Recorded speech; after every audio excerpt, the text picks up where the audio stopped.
नमस्कार friends, support India channel में आप सभी का हार्दिक स्वागत है।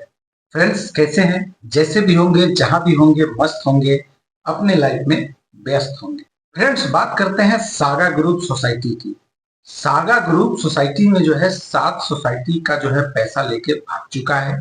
सब आप लोग को पता है कि 2024 में इसका बिल्कुल स्टॉप हो चुका है और सारे का पैसा लेके भाग चुका है, लगभग करोड़ों, है ना, 1000 करोड़ रुपए जो है लेके भाग चुका है। तो भी बात करते हैं दोस्तों कि सागा ग्रुप सोसाइटी का पैसा मिलेगा कब और कैसे। दोस्तों सबसे पहले हम बात करते हैं कि सागा ग्रुप में जितने भी सोसाइटी है, चाहे वो ह्यूमन वेलफेयर हो या फिर एलयूसीसी हो या एलएसीसी, जो भी सोसाइटी है, इन सभी का मेंबर्स, यानी कि अभी देखा गया है कि अभी मार्च में ही फिलहाल जंतर मंतर पे एलयूसीसी के जितने भी मेंबर हैं, कहे तो सागा ग्रुप के जितने भी मेंबर है, जंतर मंतर पे धरना प्रदर्शन किया और राष्ट्रपति से भी मिलना चाहा और राष्ट्रपति भी से मिले, लेकिन दोस्तों निदान कुछ नहीं हुआ। ठीक है, सरकार इस पे अभी भी सो रही है। 2024 में बंद हुआ है और सरकार दोस्तों अभी भी इस पे कोई विचार नहीं कर रही है। क्या पैसा मिलेगा या नहीं मिलेगा, आप कमेंट बॉक्स में जरूर लिखें। इससे पहले हम आपको बता दें दोस्तों कि जंतर मंतर पे क्या हुआ है। मैं आपको एक वीडियो, छोटा सा क्लिप दिखाने वाला हूं, तो वीडियो में बने रहें, वीडियो को स्किप ना करें और इस क्लिप को पूरा देखें। तो चलिए देखते हैं। कोई कह रहे तुम्हारे खिलाफ कंप्लेन कर देंगे, हमारे रिश्ते नाते भाई सबसे हमारे रिश्ते खराब हो चुके हैं, कोई हम पे विश्वास भी नहीं कर रहा है और हम इस टाइम मतलब बहुत परेशान है, बहुत दुखी है। हर दिन कॉल अटेंड कर करके परेशान हो जाते हैं। लोगों ने एफआईआर करने का धमकी देते हैं। हाँ जी, हाँ, मेंबर लोग बोलते हैं आपका नाम पर एफआईआर करेंगे, आपका अकाउंट में पैसे दिए थे हमने, तो मतलब ऐसे ऐसे धमकी दे रहे हैं हर दिन। तो टर्चर एक साइड से हम हो रहे हैं और बहुत दुखी है, बहुत ज्यादा दुखी है।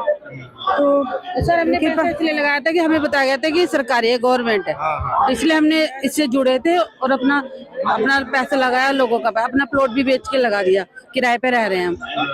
अब हम जो आपके सीनियर थे जिनके थ्रू आप लोग जुड़े थे, उनका आप क्या कहना है? सर नहीं, सीनियर तो यही है। अच्छा, आप हैं? नमस्कार जी, मेरा नाम मोहित चौधरी है। मैं मेरठ से रहने वाला हूँ और मैं मेरठ के जो मुख्य सुविधा केंद्र था वहाँ का संचालक हूँ और लगभग 1400 एजेंट मेरे साथ में काम करते थे आपके नीचे। हाँ जी, और कुल मिलाकर के जो 2032 तक, ये 27 नवंबर 2024 में क्लोज हुआ सारा सिस्टम, और 2032 तक लगभग 14 करोड़ रुपया जो था, जो मेरठ यानी कि मेरठ जो सभी सहयोगियों के द्वारा 1400 लोगों के द्वारा और उनके परिवार और अन्य लोगों का था, वो लगभग 14 करोड़ के आसपास का ऐसा निवेश था जो वापिस आना रह रहा था, जो रहना बाकी था। और मैं 10 अक्टूबर 2018 से इसमें कार्यरत था, लगभग 6.5 साल काम किया। और सबसे बड़ी समस्या ये है कि देखिए, जो हम लोगों को, हमने अपना खुद का भी निवेश किया हुआ था, शुरुआत हमने अपना ही निवेश करके की थी, अपने रिश्तेदारों से होता है।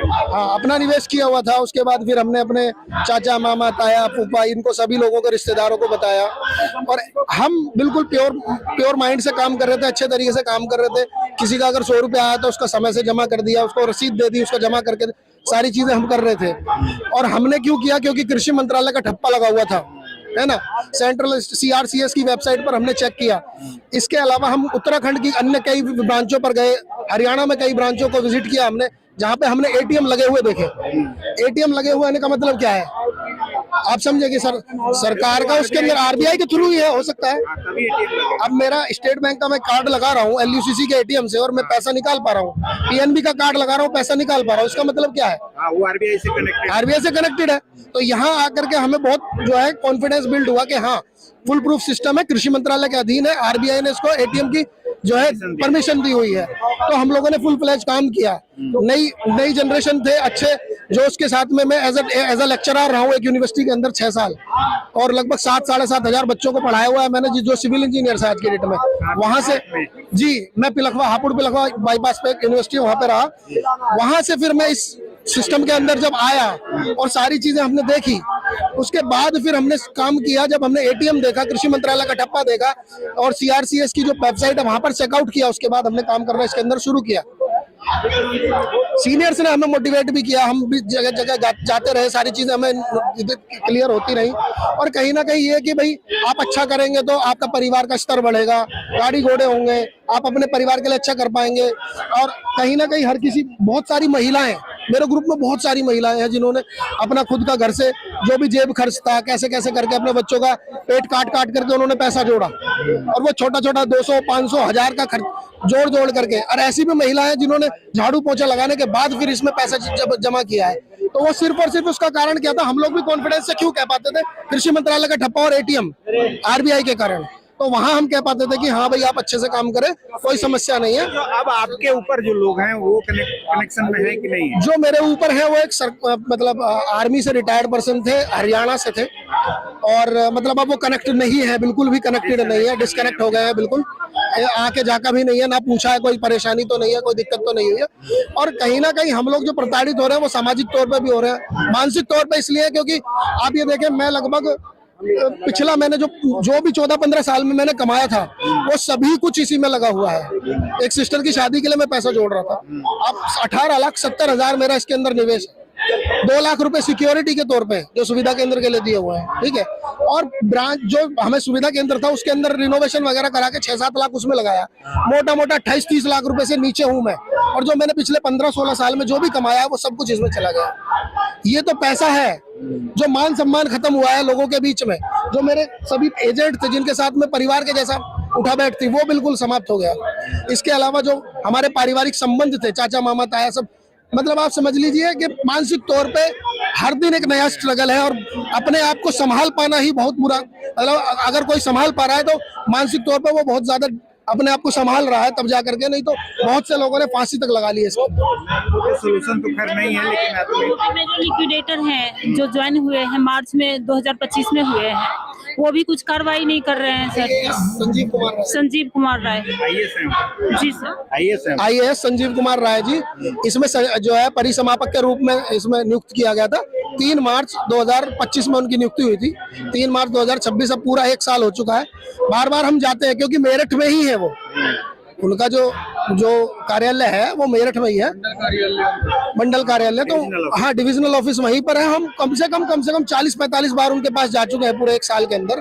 तो कभी 15 दिन के बाद आइएगा, मैंने ये डिटेल्स आगे फॉरवर्ड की है, ये डिटेल्स फॉरवर्ड की है, पत्र डाला है, अभी ये नहीं आ रहा है, वो नहीं आ रहा है। उनका कहना है कि अभी मुझे सेंट्रल रजिस्ट्रार की तरफ से ही कुछ नहीं भेजा गया है। इवन उन्होंने तो यहाँ तक कहा कि भाई मुझे तो आज तक लोगो ही नहीं पता एलयूसीसी का लोगो कैसा, ठीक है। उसके बाद फिर हम लोगों ने उनको पूरी फाइल बना करके, जो हमारी ऑडिट रिपोर्ट्स थी, ब्रांच का ऑडिट होता था, इंटरनल कराते थे या कैसे होता था, वो सभी चीजें, इसके अलावा सभी दस्तावेज जो हमारे पास उपलब्ध थे, है ना, रजिस्ट्रेशन का और सभी सब कुछ, वो हमने उनको उपलब्ध कराया ताकि एटलीस्ट उनके पास जैसा कि वो कह रहे थे हमसे, कुछ तो सूचना उनके पास में मिले, ठीक है। चलिए, आप लोग लगातार प्रोटेस्ट कर रहे हैं, तो अब आगे का क्या लग रहा है, क्या उम्मीद है आप लोगों को? देखिए सर, उम्मीद है तभी यहाँ खड़े हैं और सरकार पर भरोसा है, इसी वजह से अपनी आवाज को उन तक पहुँचाना चाहते हैं। आप उत्तर प्रदेश से आते हैं, उत्तर प्रदेश में अभी चुनाव है और वहाँ का जो प्रशासन है, जोगी जी हैं, कभी आपने मिलने की कोशिश की? बिल्कुल मिलने की कोशिश की है। उनके निवास पर जाकर के हमने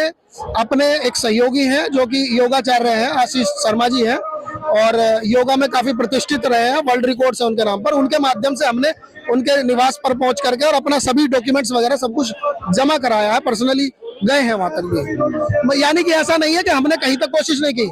हम लोगों ने राष्ट्रपति भवन में जाकर के भी अपना शुरुआत में ही, जब ये हुआ 27 नवंबर 2024 में, लगभग फरवरी में हम लोगों ने जाकर के राष्ट्रपति भवन में ज्ञापन दिया, और क्या नाम है, अमित शाह जी के कार्यालय पर भी दिया, प्रधानमंत्री कार्यालय पर भी दिया। यानी कि हम अपनी तरफ से भरपूर कोशिश कर रहे हैं, लेकिन कहीं से भी हमें किसी भी प्रकार का कोई भी ऐसा नहीं दिख रहा है कि कुछ रिजल्ट निकल करके आ रहा हो। अभी हम ये सिर्फ यही मैसेज देना चाहेंगे कि जो भी उच्च अधिकारी हैं वो इसमें संज्ञान लें, और जो जनता परेशान है इनकी जिम्मेदारी कहीं ना कहीं, क्योंकि मंत्रालय के अधीन है, सहकारिता मंत्रालय को देखने वाले हमारे जो गृह मंत्री जी हैं, कहीं ना कहीं वो इसमें संज्ञान ले और इसको देखें, जल्द से जल्द सभी लोगों के जांच करके जो भी इसमें अपराधी हैं उनको अंदर करें और लोगों का पैसा दिलवाएं, क्योंकि हम मानसिक तौर पे और शारीरिक तौर पर तो ऑब्वियसली जो हमारा जो भी हमने जीवन में आज तक कमाया था, चाहे वो हमारा पारिवारिक संबंध थे और जो भी है सभी हम बिल्कुल नष्ट हो चुका है। और पैसा और प्रतिष्ठा बिल्कुल हमारी बिल्कुल मान सम्मान बिल्कुल भंग हो चुका है हम लोगों को। सर यही रिक्वेस्ट है कि जल्द से जल्द कुछ हो, हमारा सॉल्यूशन निकले कुछ, क्योंकि बहुत ज्यादा परेशान है हम। बस टाइम पे मिलना चाहिए, बस हम तो यही कह रहे हैं कि अगर हमारे हम लोगों को बाहर निकलना मुश्किल हो गया है सर। हम लोग मतलब अब रास्ते चेंज कर करके निकलते हैं कि क्या कहते हैं, हम जवाब क्या दें उनको, क्योंकि अब 6 महीने से भी यही बोला जा रहा है कि आवेदन होएगा, मगर आवेदन अभी तक हुआ नहीं है। हम लोग उसके चक्कर में भी हम लोग वही चीजें सुन रहे हैं कि आप लोग ये बोल रहे हो कि 6 महीने से आवेदन हो रहा है, कब हो रहा है तुम्हारा आवेदन।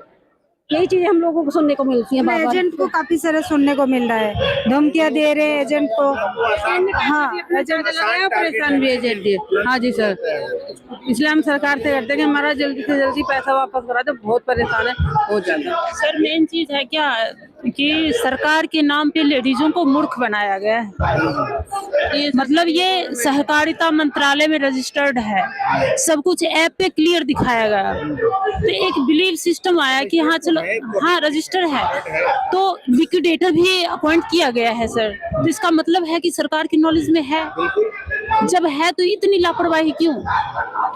मेरे मतलब समझ में नहीं आता है कि इतनी लेडीज परेशान है। नहीं तो महिलाएं दबाव, अब यूपी में चुनाव है, महिलाएं कहाँ जाएंगी फिर, क्या करेंगी? सर अब के समय ये आवाज उठाएंगे कि हाँ अगर हमारा पैसा मिलेगा तो हम वोट देंगे।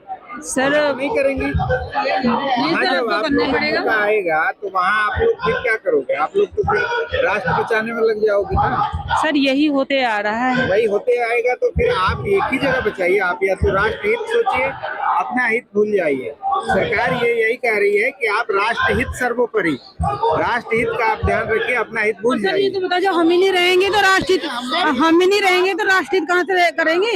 जब हम ही मर जाएंगे, हम ही खत्म हो जाएंगे तो राष्ट्रहित कहाँ से करेंगे? जब हम ही नहीं होंगे तो राष्ट्र कहाँ से बचेगा? राष्ट्र भी हम ही बचाने वाले हैं।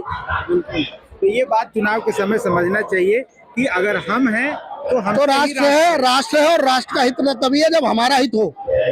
हमारे साथ ही अहित हो रहा है, हमारी समस्याएं हैं वही नहीं सुनी जा रही है, उसका समाधान नहीं हो रहा है, तो क्या समझे फिर।